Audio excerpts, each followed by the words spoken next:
दोस्तों, स्वागत है आपका हमारे YouTube channel the next exam पर। और आज हम फटाफट जीके के भाग 2 की बात करेंगे, जिसमें 25 महत्वपूर्ण प्रश्न है जो कि परीक्षा की दृष्टि से बहुत ही इंपॉर्टेंट है। तो चलिए शुरू करते हैं।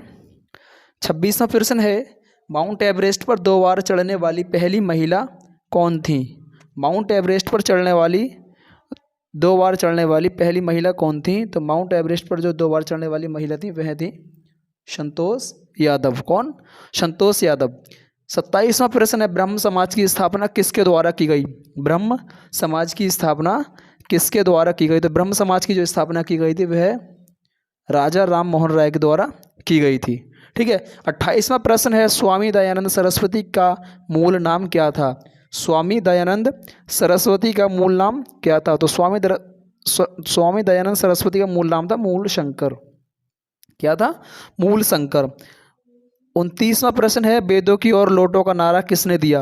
वेदों की ओर लौटो का नारा किसने दिया? तो वेदों की ओर लौटो का नारा जो दिया था दयानंद सरस्वती ने दिया था। ठीक है। 30वां प्रश्न है, रामकृष्ण मिशन की स्थापना किसने की? रामकृष्ण मिशन की स्थापना किसने की? तो रामकृष्ण मिशन की जो स्थापना की थी वह की थी स्वामी विवेकानंद जी ने। किसने? स्वामी विवेकानंद जी ने। ठीक है। 31वां प्रश्न है हमारा, वास्को डी गामा भारत कब आया? कौन? वास्को डी गामा भारत कब आया? तो वास्को डी गामा जब भारत आया था 1498 ईस्वी में आया था। कब? 1498 ईस्वी में। 32वां प्रश्न है, वास्को डी गामा कहाँ का रहने वाला था? वास्को डी गामा कहाँ का रहने वाला था? तो वास्को डी गामा पुर्तगाल का रहने वाला था। कहाँ का? पुर्तगाल का रहने वाला था। 33वां प्रश्न है, हवा महल कहाँ स्थित है? हवा महल कहाँ स्थित है? तो हवा महल जयपुर में यानी कि राजस्थान में स्थित है, जयपुर राजस्थान में। ठीक है। 34वां प्रश्न है, सिख धर्म का संस्थापक किस सिख गुरु को माना जाता है? सिख धर्म का संस्थापक किस सिख गुरु को माना जाता है? तो गुरु नानक को माना जाता है। किसे? गुरु नानक जी को। ठीक है। 35वां प्रश्न है, सिखों का प्रमुख त्यौहार कौन सा है? सिखों का प्रमुख त्यौहार कौन सा है? तो सिखों का जो प्रमुख त्यौहार है वह है बैसाखी। क्या है? बैसाखी। 36वां प्रश्न है, लौह पुरुष किस महापुरुष को कहा जाता है? लौह पुरुष किस महापुरुष को कहा जाता है? तो लौह पुरुष जो कहा जाता है वह कहा जाता है सरदार पटेल को। ठीक है। सरदार वल्लभ भाई पटेल को कहा जाता है। ठीक है। 37वां प्रश्न है, नेताजी किस महापुरुष को कहा जाता है? नेताजी किस महापुरुष को कहा जाता है? तो नेताजी जो कहा जाता है वह कहा जाता है सुभाष चंद्र बोस जी को। किसे? सुभाष चंद्र बोस जी को। ठीक है। 38वां प्रश्न है हमारा, दिल्ली स्थित लाल बहादुर शास्त्री की समाधि का क्या नाम है? दिल्ली में जो स्थित है लाल बहादुर शास्त्री की समाधि का क्या नाम है? तो उसका नाम है विजय घाट। क्या नाम है? विजय घाट। ठीक है। 39वां प्रश्न है, महाभारत के रचयिता कौन है? तो महाभारत के जो रचयिता हैं महर्षि वेदव्यास हैं। कौन है? महर्षि वेदव्यास। 40वां प्रश्न है, अर्थशास्त्र नामक पुस्तक किसने लिखी? तो अर्थशास्त्र जो पुस्तक है, अर्थशास्त्र कोई विषय नहीं है, अर्थशास्त्र नाम की एक पुस्तक है। ठीक है। तो अर्थशास्त्र जो पुस्तक है वह है चाणक्य, कौटिल्य। ठीक है, चाणक्य। 41वां प्रश्न है, जय जवान जय किसान का नारा किसने दिया? क्या? जय जवान जय किसान का नारा किसने दिया? तो जय जवान जय किसान का नारा दिया लाल बहादुर शास्त्री जी ने।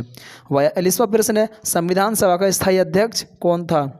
संविधान सभा का स्थायी अध्यक्ष कौन था? तो संविधान सभा का स्थायी अध्यक्ष डॉक्टर राजेंद्र प्रसाद थे। 43वां प्रश्न है, संविधान सभा की प्रारूप समिति के अध्यक्ष कौन थे? संविधान सभा की प्रारूप समिति के अध्यक्ष थे डॉक्टर भीमराव अंबेडकर। ठीक है। 44वां प्रश्न है, विश्व रेड क्रॉस दिवस किस तारीख को मनाया जाता है? विश्व रेड क्रॉस दिवस मनाया जाता है 8 मई को। ठीक है। 45वां प्रश्न है, सूर्योदय का देश के नाम से कौन देश प्रसिद्ध है? सूर्योदय के देश के नाम से कौन सा देश प्रसिद्ध है? यह है जापान। क्या है? जापान। 46वां प्रश्न, अंतर्राष्ट्रीय महिला दिवस किस तिथि को मनाया जाता है? तो अंतर्राष्ट्रीय महिला दिवस मनाया जाता है 8 मार्च को। कब? 8 मार्च को। ठीक है।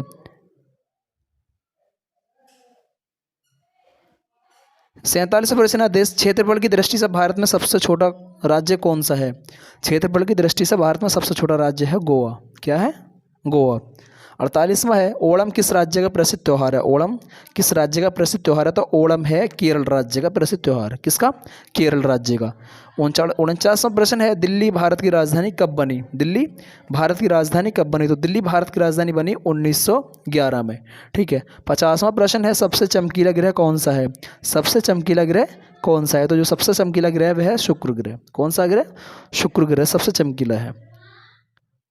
आप हमारे चैनल से जुड़े रहिए, हमारे चैनल को सब्सक्राइब कीजिए, वीडियो को लाइक कीजिए, शेयर कीजिए और डेली करंट अफेयर पाने के लिए फटाफट जीके की सीरीज से जुड़िए और स्टैटिक जीके से हमारे चैनल से बने रहिए।